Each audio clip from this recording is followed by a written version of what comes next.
Okay, so we now have our key light and our secondary light set up in our scene, and this is what it looks like. And now I'm going to want to make some adjustments to my lighting. Now that is at 0.1. I think it's a little bright, so I'm going to take it down to 0.85.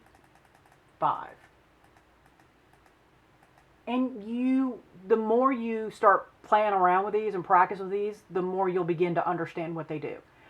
And here's one problem that I just want to warn you of. It doesn't work the same in every scene or every time. And that's because it depends on the other lighting you have in the scene. It depends on the objects in the scene. Since we're working with ray tracing, if you have things like this case that are darker, the lighting is going to behave differently. But you have a starting point, and then you can just make tweaks with it and try it and adjust it as you go. Okay, and so the second light here, I had 0.4. I'm going to take that down to 0.25. Okay, and now I'm going to and I think that works better because I'm in this volcano and the lava is creating the light source. So I may actually decide, well, I still have a sky. Everything's red. So I could move my shadows, my lights a little bit lower because the lava is as much as a light source as the sky. I'm just going to lower those in the sky a little bit. And I'm going to also, it's picking the whole thing. There we go. I'm going to lift up my spots.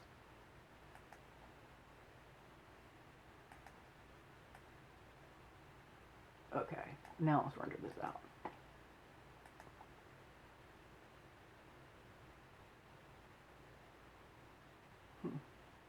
Now I can see the shadow really well, but it makes me think it's still a little too bright in here. So what I can do in this case, because I think the lighting is too bright overall, I'm going to go to my environment, and I'm going to bring that down to 0.3. Let's see how that looks.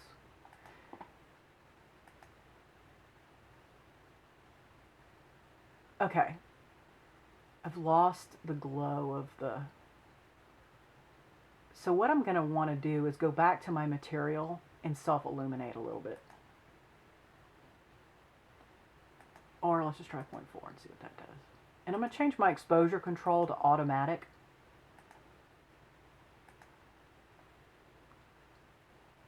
Wow. It made it a whole lot brighter, didn't it? So I'm going to need to lower that number. Oops, not that much. Let's do 0.2.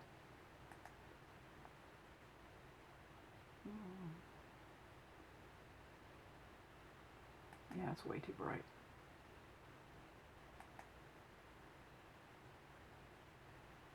Okay, so we can come down here and you see the brightness, and I can reduce that. It's just way too bright. I change it, let's see, change it to 30. I like the high contrast though.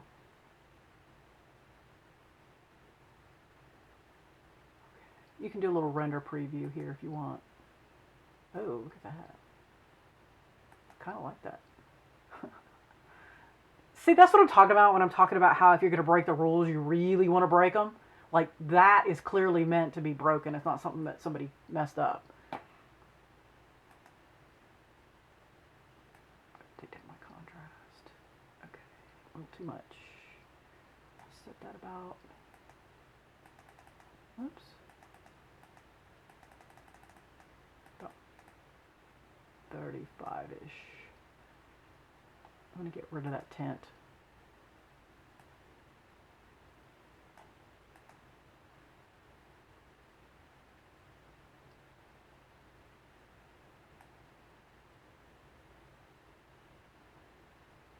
Change that a little bit.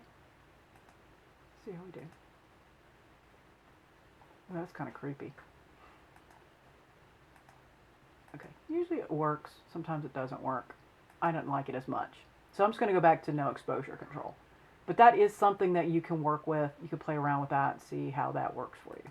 Okay, so we're going to go back to this, which is none. and render it out. And then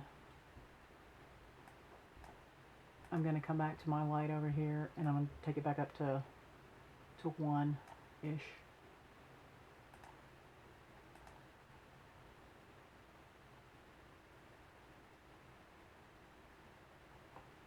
Okay. Now, one of the other things I want to do is my character looks like he's pretty well lit, but I want to show you something else. If your character is not well lit, or you're gonna have him move in a way that he's no longer going to be facing these lights, you can come in here and add in an omni. And I'm going to have to do this in the next video. So we'll continue the next video.